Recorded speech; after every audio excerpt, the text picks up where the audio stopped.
What's going on, people? We are Tottenham TV, back here for another live stream. I'd left the studio, I was 10 minutes down the road, and I saw a notification come through. Quick U-turn, straight back into the studio, and I'm back here again with you guys. We are here with Brian Daigle, and you can see with the smile that is radiating from his screen, that is radiating from my screen. Let's just get straight into it, and let's go and have a look at what has been said online. First and foremost, David Ornstein, exclusive. Tottenham reach agreement with Brighton and Hove Albion to sign Jan Paul van Hecke, deal for 26-year-old Netherlands international worth 52 million fixed, no add-ons. Luka Vuskovic situation separate. Second, Brighton and Hove Albion offer worth 35 million bid rejected by Tottenham Hotspur. And then Fabrizio Romano, we got those three beautiful words. Tottenham agreed deal to sign Jan Paul van Hecke from Brighton. Here we go. New defender wanted by De Zerbi, joining on a 52 million deal. Agreement club to club done after player accepted Tottenham to conditions last week. All done, and Vuskovic is a separate case. We'll get into Vuskovic in a minute, but we finally got those three beautiful words, Brian. We've been waiting for it for a couple of weeks now. How are we feeling? Well, first of all, for me, the GOAT spoke and the GOAT delivered. I'm an Ornstein guy. So as soon as Ornstein dropped it, that was it. You called me when Ornstein had dropped it. Then obviously Romano gave the three words. Look, it's a massive deal. We're all saying, oh, what's going to happen? This is going to take now, prolong into the World Cup, whatever. And Tottenham have just announced it. We've all been talking about it, all been waiting for it. The defender is in. The crown jewel in De Zerbi's wish list for defenders has been got. I'm delighted to see Spurs have done it, and now we can ship out players. It's not the other way round.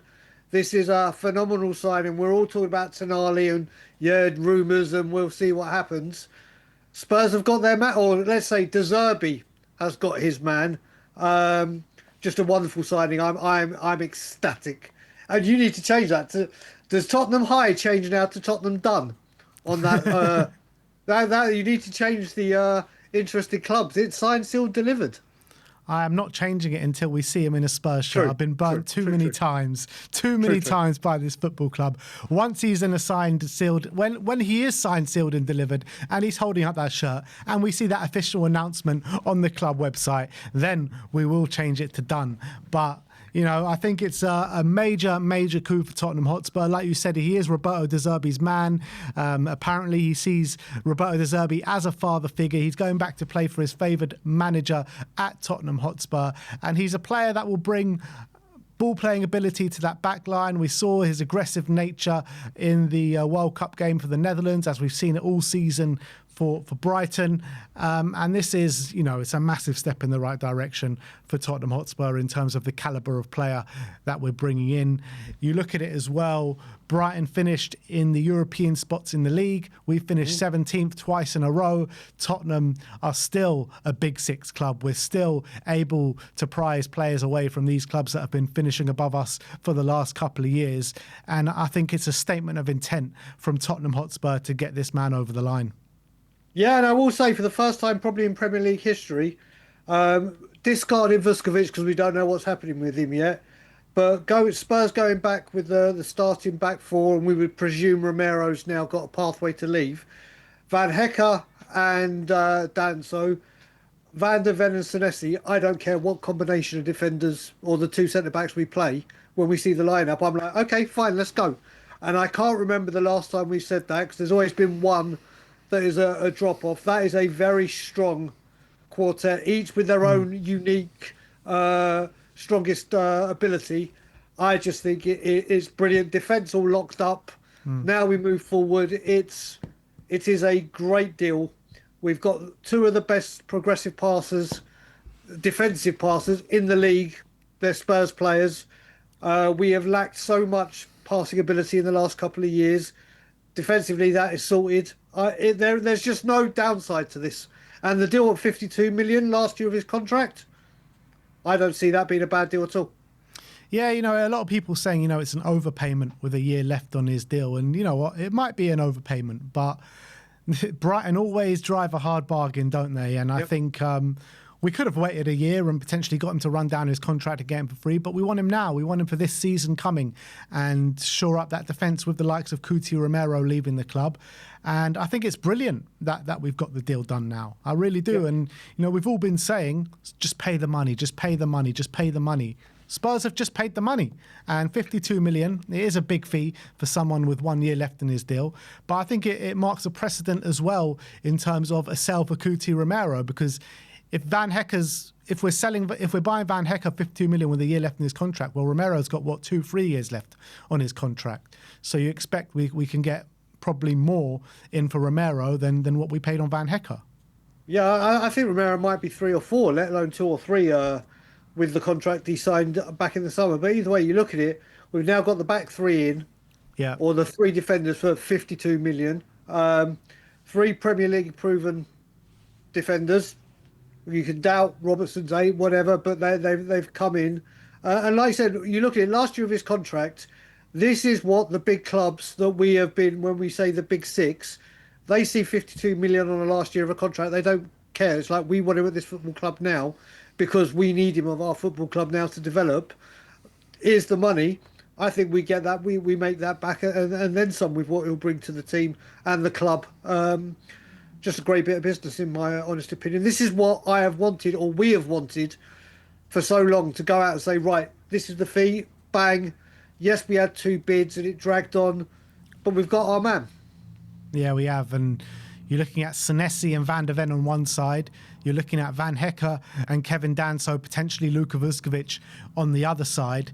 I mean, those centre-back options are mouth-watering now. And I think we can safely say that defence is locked down now. We can go further into the window, target the midfielders, target the attackers we want. All done nice and early as well. It is the second day of the transfer window, which is crazy to think about because you've brought in Senesi, Andy Robertson, and now Jan-Paul Van Hecke, and that is the defence sorted. No need to worry about the defence no more. You're talking about the left-back options in Destiny Udogie, Andy Robertson. The right-back options, Jed Spence can go off to his favoured right-hand side and deputise for Pedro Porro. It's mad to think about 2 days into the window and our defence is completely sorted and stacked. Yeah, I mean, if you ask the worldwide Spurs fan base, how many players would Spurs bring in? Forget value or positions. How many players would Spurs have by close of play, second day of the transfer window? I doubt a single fan would say 3. I doubt a single fan would say 3. But they're here, they're done. Obviously, we need to see the holding the shirt. But like we've said, defence on lockdown. Now we move on to other objectives. I just wonder now. Senesi got the gold treatment, and they sent the photographers out to wherever he was holidaying. As we speak right now, are the Spurs photographers on the way to America? Are they off to America to say, Van Hecke, come with us for about an hour? Let's get all that done. It could have been done already. This could have been wrapped up and obviously just announced. But like we said, we have De Zerbi has got his man. This is the thing. We were saying, we heard all at the beginning that De Zerbi's going to have more power and he's going to have more say on what is going on, and to get the key target for defensively in this quickly is something we are not expected, or we haven't expected at this football club. They've gone and done it. They've gone and done it.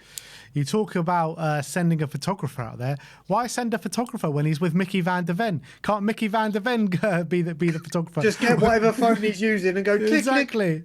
Exactly. You know what I mean? Like, he was doing his best work being an agent out there for us as well. I don't know if there was a clip doing the rounds where he was signing some Tottenham shirts out in the USA, and he goes, "Oh, do you want me to go get Jan for you as well?" So it's great. It is great, and like I said, we got the Dutch. We've had the Belgian barrier. We now got the Dutch destroyers, whatever you want to call them. There's going to be a great partnership and great relationship there, and Spurs can build on this. Spurs can build on this, and you just got to highlight again. You said you look at Kevin Danso, aerial ability, Mickey Van de Ven, pace, obviously, and now 2 ball playing, and remember, Senesi loves a tackle. I think. The combination of that 4 and what they all bring. They've got a bit of everything to bring. So whether De Zerbi says, right, we've got these opponents, I need to go with a little bit more strength, or whatever he needs, he can now have the thought process, right, I can use this partnership, this combination. Like I said, Ben, can you remember a time where we've had four centre-backs this strong No. in a team? Because I can't think for four. No, I can't remember, because every time when we had Jan and Toby here, you know, we never had good enough backups. You know, Kevin Wimmer had to come in. I can't. Sanchez, Eric Dyer. You know, these kind of guys had to come in. Now we've got proper players as backups, and that's what De Zerbi said. We need two players in every position, and the quality doesn't drop as much as it maybe has been over the past couple of years. And I think we've got that now. And I think what's another major aspect is that they do play with each other on the national teams. We remember Toby and Jan, brothers on and off the pitch, and they shared the spot with the national team. And now we can kind of recreate that with Van Hecke and Van de Ven, going from the Belgian barrier to the Dutch barrier. So I think it's major. Well, add Xavi Simons to that as well. I mean, we had Nasser Chadli there, Dembele. Who knows how many Dutch people will be coming in? But it is just great to hear. Like you said at the beginning, Porro and Spence now right backs. Whether Spence or there's any activity there, but they're done. The centre backs we've just done. Robertson, Destiny, and then you've got Spence or Van der Ven as cover should we have the Spurs injury jinx. But there is now two players in every position in that defence of quality that will all add something, will all contribute. And I can't remember the last time again we can sit back and say that. I mean, the last fullbacks was obviously Davies and Rose and Trippier and Walker. Well, now I'm not saying they're the quality, but we actually genuinely have two players for each position in defence. Yeah, absolutely. Is this Tottenham? Is this Tottenham? What is going on here? I think we've just joined a parallel universe. Something was going wrong last season. We all had a bang to the head or something, and we've all skipped into an alternate universe. And I must say, why weren't we at this one sooner? Yeah, it's true. Better late than never, as someone once said. But yep. In terms of what he's going to bring to Tottenham, you know, I think him and Mickey are going to work fantastically well together. Obviously, they're not centre-back partners for the national team, as Mickey's out on the left, but you never know. Van Dijk is obviously nearing the end of his career, so that might be the plan going forward after that. But I think they're going to work so well in tandem together. You know, Van Hecke's not blessed with the most amount of pace, and I think that will be fine when you've got Van de Ven there to sweep up for him and get him out of trouble at times. But you've got Van Hecke to be the aggressor, you've got Mickey to be more of the sweeper, the more controlled one, with the speed and the pace, and I think both of them are just going to complement each other so well. Both so tall, both aggressive in their own right. The only kind of thing I point out which could be an issue, I know they're both very tall, but they both have they're both not as good in the air as they maybe should be for people of that height. But I guess could that be coached? Well, you'd hope so. You'd hope so. But then if so, and if there is one where they desperately... This is the great thing about what you're saying, Ben, and what we've been saying. The great thing is if there is a match when there is a defensive need for someone that's aerially dominant, hello, Mr. Magnethead. Hello, Kevin. This is the thing. If it's a game where we need to be aerially dominant, Kevin Danso's the first player out of all those defenders that I go, right, off you go. And what we got to add as well is Pedro Porro signed this contract. I don't think there's any doubt in my mind now that Van de Ven is going to commit with everything going on. So that's two of them locked down. Mate, what is happening? What is happening? Well, what's happening is that we got the Van Hecke. Here we go, people. Let us know your thoughts in the comment section below. But just before we move on, they did mention Vuskovic, second bid for Luka Vuskovic turned down. So they went from 30 million to 35 million. So if we weren't accepting 30 million, we definitely weren't going to be accepting 35 million. So Brighton just trying to play Tottenham at Tottenham's own game here in lowballing. But how do you think this Luka Vuskovic thing plays out? Do you know what? I hadn't seen the bit until you read it saying that this deal was separate, the Vuskovic deal. And it just reminds me of Pierre-Emile Højbjerg and Carl Walker-Peters, Harry Winks and James Maddison. When you hear deal separate, that's concerned me. No, if he got, I think I saw something, Ben. Did you talk about it yesterday or the day before, where apparently Vuskovic said it's not he wants out of Tottenham, he doesn't mind a loan, but he wants to know that when he comes back, he's in the first team and he's about. So that will obviously, we heard all the rumours. Yeah, he wants to go. I think it's either I go on loan, but you guarantee me around the first team and first team football next season, or you sell me. I think that's what Spurs have got to iron out. That's De Zerbi's decision now, isn't it? But if we do sell him, I pray to God Spurs put a buyback in there. I swear to, I pray to God, not swear to God. I pray to God that we put a buyback, and then in 2 years' time, if he's done it, we'll bring him home. If it's a loan for a year and comes back, no problem. In fact, I was saying it before this deal, wasn't I? I was saying to you, this would be the perfect make weight. I think at Brighton he could really develop. We know what Brighton do. If it is Brighton, obviously. But if we do sell him, I would hope there is a buyback. I'd be absolutely gutted if we sold him. I'd be gutted. I think he's got a good head on his shoulders, Luka Vuskovic, and he just wants to play football. And I think that is the best thing for his development, obviously. And that's all he's thinking about right at this moment in time. And I think that's all he should be thinking about at this moment in time. So hopefully we can sort out, well, in my opinion, I'd like to see him in the first team next year. Now we've got Van Hecke. That looks unlikely, so that is what it is. I'm delighted that we've got Van Hecke through the door.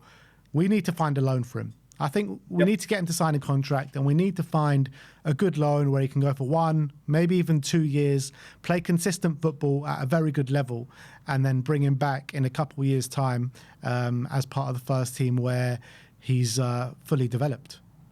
Yeah, and like I said, I think we sold him back with a buyback in 2 years' time at whatever the price they fit, then I wouldn't mind selling him, knowing there's that buyback, because obviously then Spurs will have that exclusivity. And it's not like anything else. We'll go, right, we want this bid or we want this player back. Here's the money we agreed. Off we go.